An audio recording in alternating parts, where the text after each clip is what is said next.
যেমন তার গতি তেমনই তার ফিনিশিং। তিনি উসমান দেমবেলে। ব্যালন ডি'র জেতা এই ফুটবলার ক্লাবের পর জাতীয় দলেও নিজেকে মেলে ধরতে শুরু করেছেন। ফ্রান্সের বিশ্বকাপ অভিযানে এমবাপ্পের সাথে তিনিও কোচ দেশমের তুরুপের তাস।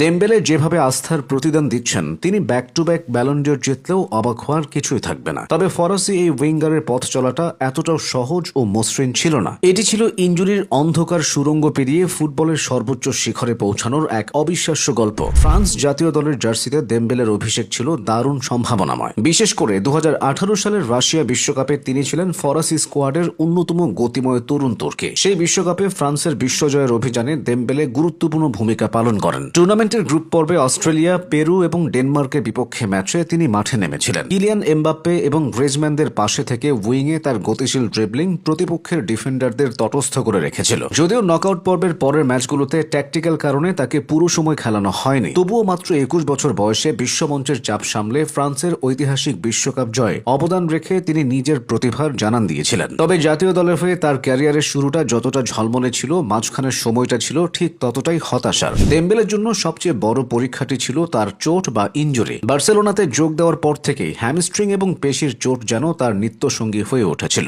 মাসের পর মাস মাঠের বাইরে থাকা, অপারেশন আর পুনর্বাসনের মধ্য দিয়ে যেতে যেতে একসময় অনেকে মনে করেছিলেন হয়তো এই ফরাসি উইঙ্গারের ক্যারিয়ার অকালে শেষ হয়ে যাবে। কিন্তু সেখান থেকেই শুরু হয় তার অবিশ্বাস্য ঘুরে দাঁড়ানোর গল্প। বার্সেলোনা ছেড়ে পিএসজিতে যোগ দেওয়ার পরই দেমবেলের ভাগ্যের চাকা ঘুরে যায়। কড়া জীবনযাপন, কঠোর জিম সেশন এবং অদম্য মানসিক দৃঢ়তার মাধ্যমে তিনি নিজের শরীরকে পুনর্গঠন করেন এবং চোটকে জয় করেন। এরপর মাঠের ফুটবলে নিজের সেরাটা দিতে শুরু করেন। পিএসজির হয়ে লিগ শিরোপা জেতার পাশাপাশি জিতে নেন ইউরোপের শ্রেষ্ঠত্ব চ্যাম্পিয়ন্স লিগও। বার্সেলোনায় দলের বোঝা হয়ে থাকলেও পিএসজিতে দলের সেরা ফুটবলার হয়ে সামনে থেকে অবদান রাখেন। 2024-25 মৌসুমে পিএসজির ট্রেবল জয়ের পথে দেমবেলে 53 ম্যাচে 35 গোল ও 16টি অ্যাসিস্ট করেন। এরপর 2025 সালে ফুটবল বিশ্বের সবচেয়ে সম্মানজনক পুরস্কার ব্যালন ডি'র ওঠে তার হাতে। এত কঠিন সব চোট কাটিয়ে উঠে ব্যালন ডি'র জিতে নেওয়ার এই জার্নিটা ফুটবল ইতিহাসের অন্যতম সেরা কামব্যাক স্টোরি হিসেবে স্বর্ণাক্ষরে লেখা থাকবে। উসমান দেমবেলে ইসলাম ধর্মের অনুসারী। 1997 সালের মে মাসে ফ্রান্সের এক অভিবাসী পরিবারে তার জন্ম। তার মা